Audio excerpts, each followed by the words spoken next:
आज हम बात करने वाले हैं एक ऐसे स्मॉल कैप स्टॉक की जो भारत की पावर और इंफ्रास्ट्रक्चर थीम का बड़ा बेनिफिशियरी बन सकता है, एटलांटा इलेक्ट्रिकल्स लिमिटेड।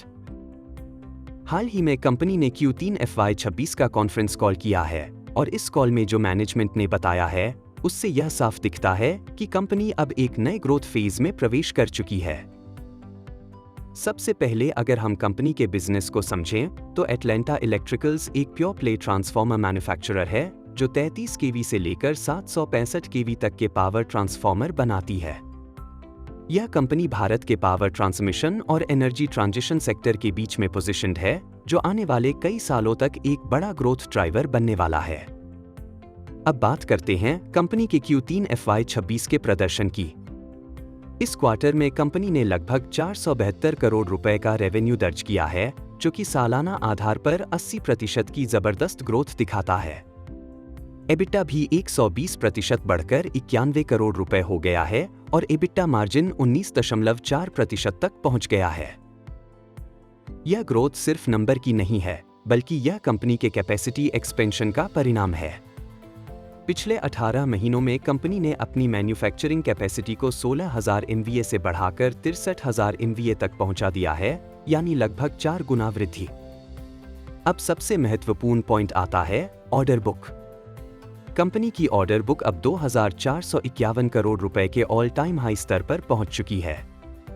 इसका मतलब है कि आने वाले 1 से 1.5 साल तक कंपनी के पास मजबूत रेवेन्यू विजिबिलिटी है। Q3 में ही कंपनी को लगभग 796 करोड़ रुपए के नए ऑर्डर मिले हैं, जिसमें गेटको, अडानी ग्रीन एनर्जी और अन्य बड़े क्लाइंट्स शामिल हैं।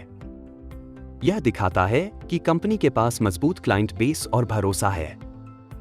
अब बात करते हैं इंडस्ट्री आउटलुक की, जो इस कंपनी के लिए सबसे बड़ा पॉजिटिव फैक्टर है।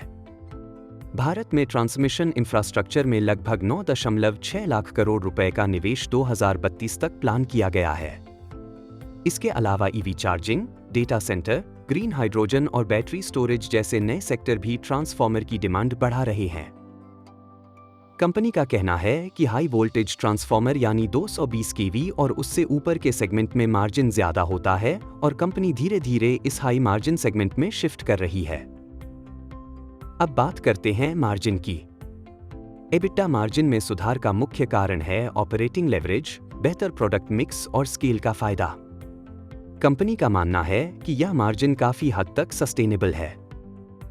एक और महत्वपूर्ण बात है कि कंपनी की नई वडोदरा और एटलांटा ट्राफो यूनिट्स अब धीरे धीरे योगदान देना शुरू कर रही हैं, जिससे आने वाले क्वार्टर में ग्रोथ और तेज हो सकती है। अब अगर हम रिस्क की बात करें तो सबसे बड़ा रिस्क है कैपेसिटी एक्सपेंशन के बाद डिमांड बनी रहना। हालांकि मैनेजमेंट का मानना है कि अगले 3 से 4 साल तक डिमांड सप्लाई से ज्यादा ही रहेगी, इसलिए प्राइसिंग प्रेशर आने की संभावना कम है। इसके अलावा कमोडिटी प्राइस का असर भी रहता है, लेकिन कंपनी के पास पास थ्रू मैकेनिज्म है, जिससे मार्जिन पर ज्यादा असर नहीं पड़ता। अगर हम लॉन्ग टर्म विजन देखें तो कंपनी का focus high voltage transformer, export market और बैकवर्ड इंटीग्रेशन पर है, जिससे भविष्य में मार्जिन और बढ़ सकते हैं। कुल मिलाकर एटलांटा इलेक्ट्रिकल्स एक ऐसी कंपनी बनती जा रही है जो भारत के पावर इंफ्रा बूम का सीधा फायदा उठाने वाली है और इसमें मल्टी ईयर ग्रोथ की संभावना नजर आती है। लेकिन निवेश से पहले यह समझना जरूरी है कि यह एक स्मॉल कैप स्टॉक है, जिसमें वोलेटिलिटी भी हो सकती है।